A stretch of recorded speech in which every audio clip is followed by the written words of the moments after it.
Coming up on Fulton Today, from a T-SPLOST update to Zika prevention, commissioners and mayors come together to address these topics and more. And we'll explain why this high-octane canine is sticking his nose into other people's business. Fulton Today starts right now.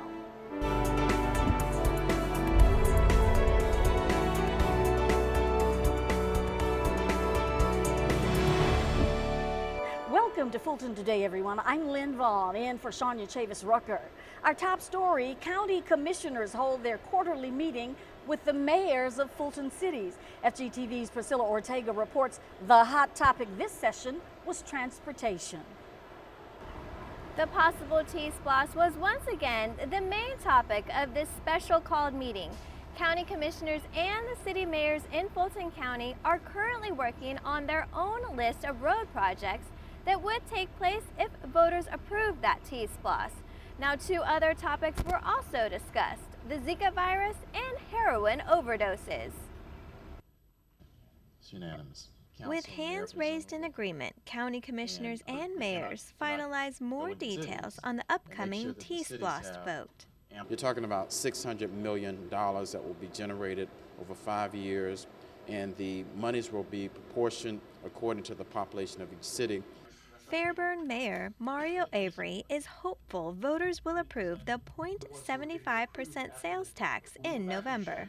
As we grow our cities, especially the cities in North Fulton as well, transportation needs are something you have to address on an ongoing basis. This special meeting was also an opportunity for mayors to hear how the county is handling Zika virus prevention.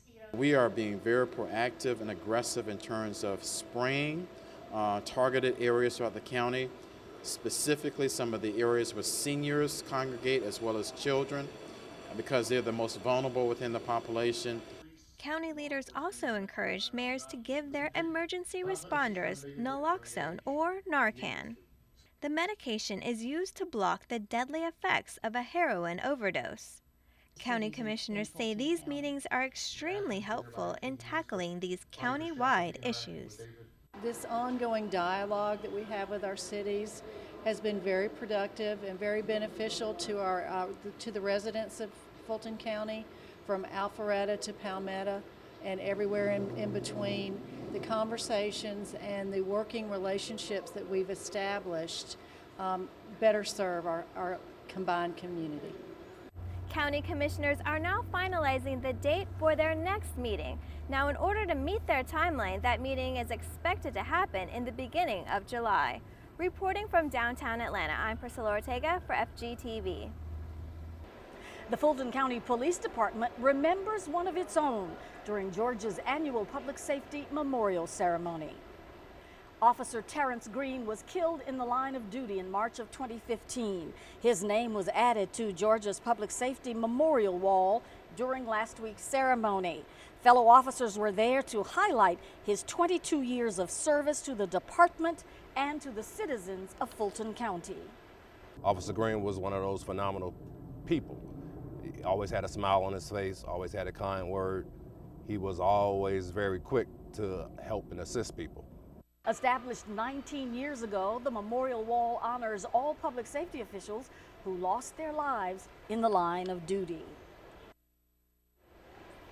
Recently, you met Diesel, the canine officer who knows a thing or two about sniffing out banned items like cell phones and drugs, sometimes smuggled into the Fulton County Jail. FGTV goes behind the scenes to see this four-legged officer in action. Here's FGTV's DARRYL Carver. It's a rough job, but somebody has to do it.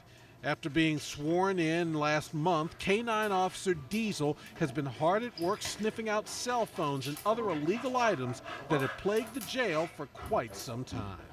Cell phones can be used by inmates to put out hits on people on the outside. We can have someone can be in custody and the victim can be outside or a witness. And cell phones can be used to call the victim or the witness and intimidate them. Diesel hasn't found a cell phone yet, but he's already proven his value to the team. He's been very productive since we got him back from training. He had his first criminal apprehension last week. Thanks to a staff member's phone, Diesel's handler, Deputy Baron Thomas, showed us how his partner goes to work. Believe it or not, he's actually smelling for the presence of a battery and the odor it emits. It's based off the lithium battery that's inside the cell phones and also the computer board. Basically, they can smell at a greater advantage than actual humans can.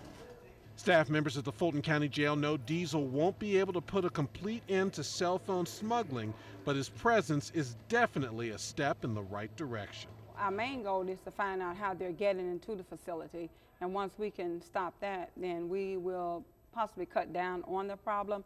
Maybe not totally, but probably we'll knock it down 80% of the problems that we're having. Once searching is complete, it's time to play. For FGTV, Daryl Carver reporting. Students attending Fulton County Citizens University visited 2 of the county's safety agencies in week 7 of their course. The students learned the importance of having a plan for emergencies when they stopped by the Atlanta Fulton County Office of Emergency Management. Prepare for, respond to, and recover from natural as well as man-made disasters. That agency manages response and recovery operations during all types of emergencies. This started off as civil defense. So this office was actually created in 1950. And class members visited the 911 Emergency Call Center, where they saw firsthand just how demanding the job of those who take the calls is.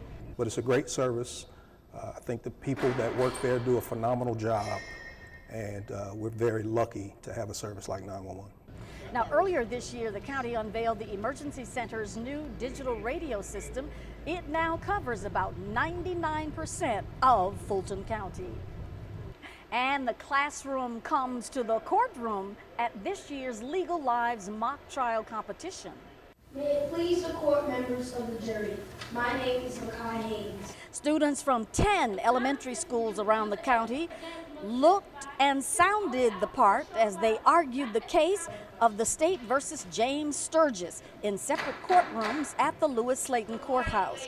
After closing arguments, Fulton County District Attorney Paul Howard revealed the 2016 Best Overall Performance.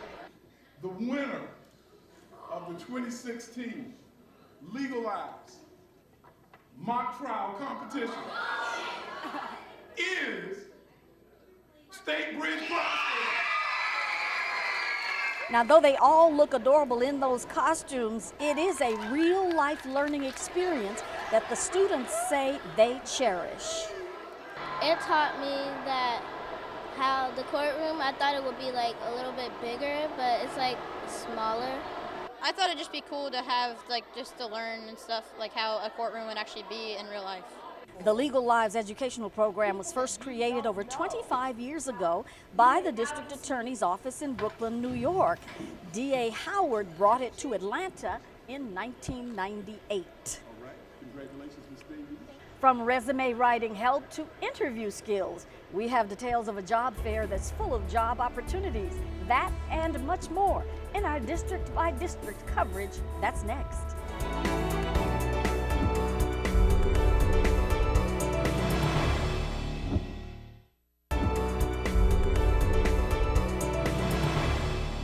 Students are encouraged to hone their skills now for a successful future. And here are the details about an upcoming job fair one county commissioner is sponsoring later this month. Here's this week's district by district coverage.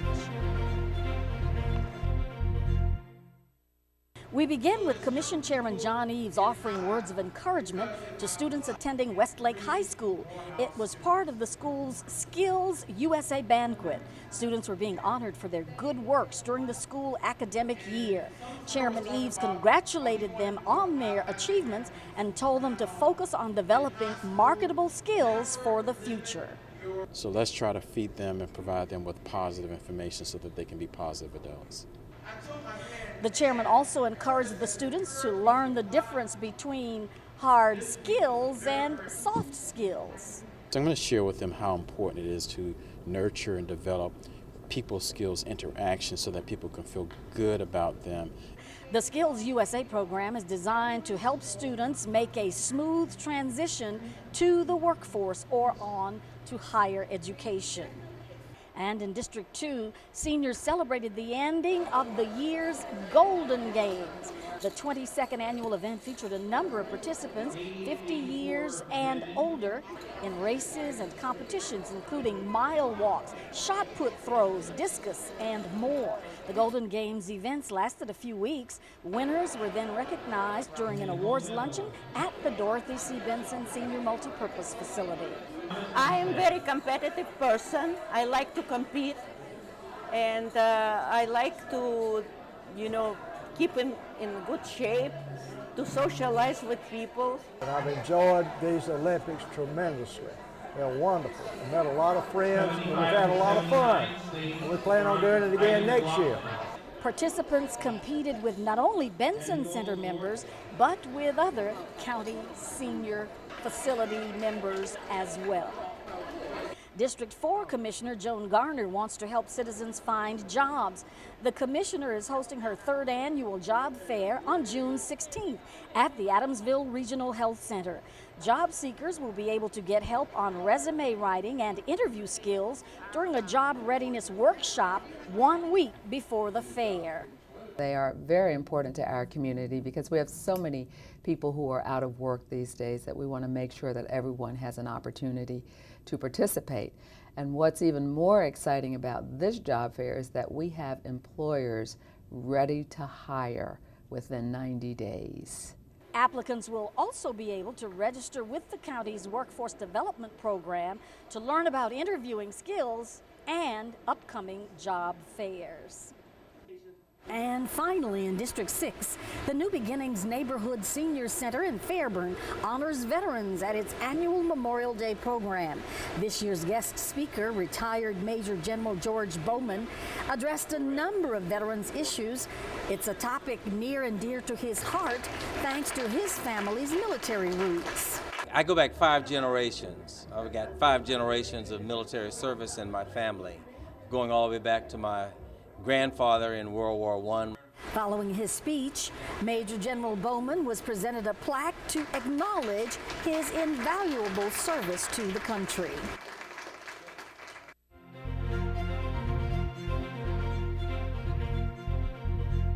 When we come back, a radical change in the way patients who test positive for HIV get into treatment. Back in a moment.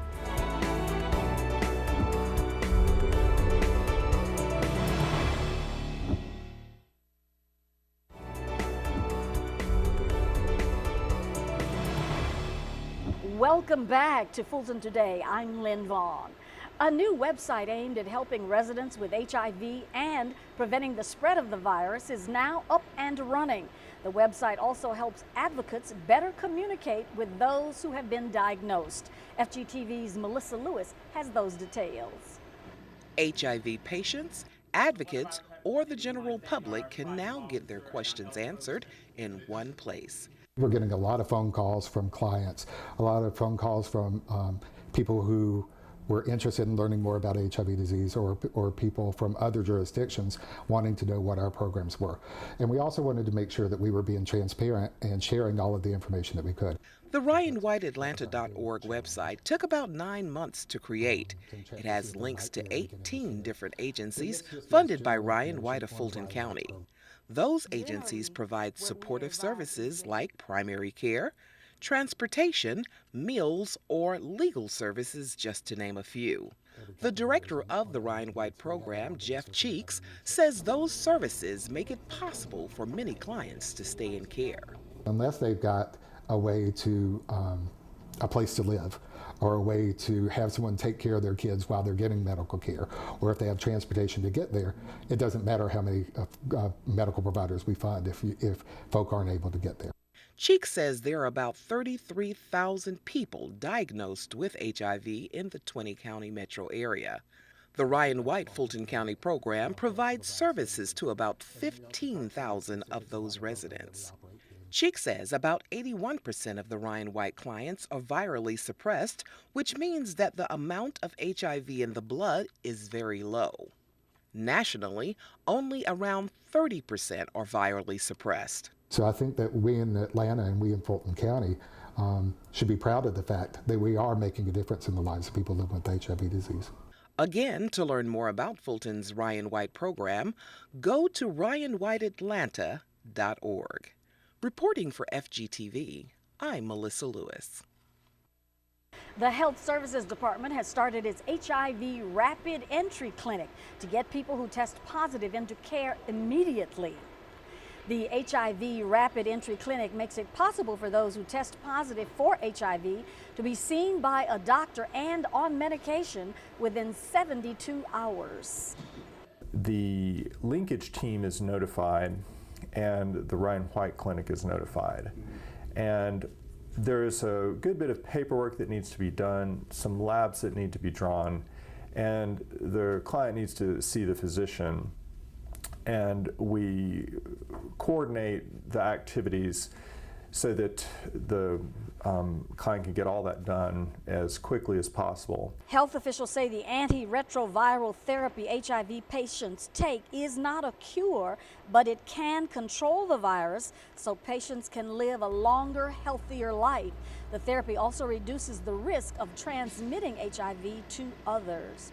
For more information on HIV testing and services, call 404-613-4708. And multiple county departments bring awareness to another major health crisis affecting our community. During a panel discussion at the Government Center downtown, human trafficking experts reported disturbing statistics that as many as 300,000 children in the United States are sexually exploited. The panel, which included a spokeswoman from the organization Youth Spark, said victims' injuries can last a lifetime. And you'll be able to see the physical abuse signs, but I think the more important ones are those psychological and those associated with trauma. Most of these kids experience a high volume of trauma that may or may not be addressed, and those leave a lot of individual wounds, and that's just unfortunate. The county's Commercial Sex Exploitation Prevention Coalition teamed up with the Arts and Culture Department to illustrate the mental and physical effects sex trafficking has on victims. Sometimes we put so much literature out there about the same issue, but sometimes it's overlooked because people are not reading. But when you see a picture which depicts 1,000 words, it gets into their mind and they understand what it means. That artwork is now on display at the Peachtree level of the Government Center building downtown until June 30th. And still to come on Fulton Today, one of our library branches is using its resources to teach children water safety. Back in a moment.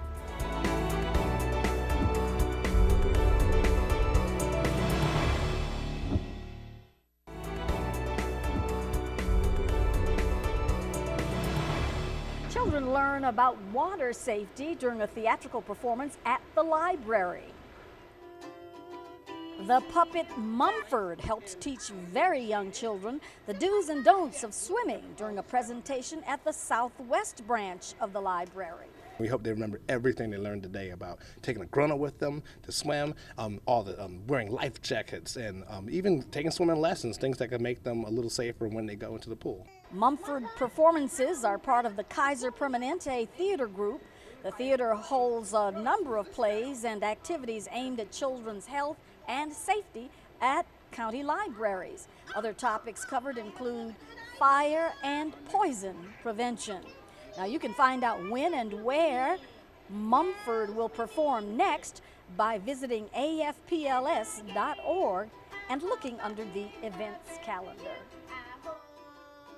Seniors who obviously have the secret to a long life are celebrated at one of our multipurpose facilities. Staff and members of the Dorothy C. Benson Center gathered for the annual celebration of centenarians. The event featured participants at the center who are between 90 and 100 years old. The centenarians keep active and healthy through a number of activities at all of the county's senior facilities. Well, it's a wonderful facility, and I come and take exercise, and I think that helps me. We provide an array of events and programs from yoga, Tai Chi, to swim lessons, to swim aerobics, to arts and crafts, to computer classes. The celebration was another event that wrapped up May as Older Americans Month. For more information on activities for seniors, call 404-613-6000. Now, before we go, our reminder that we want to connect with you online. Check us out on Twitter, Facebook, Instagram, and watch for us anytime on our YouTube channel.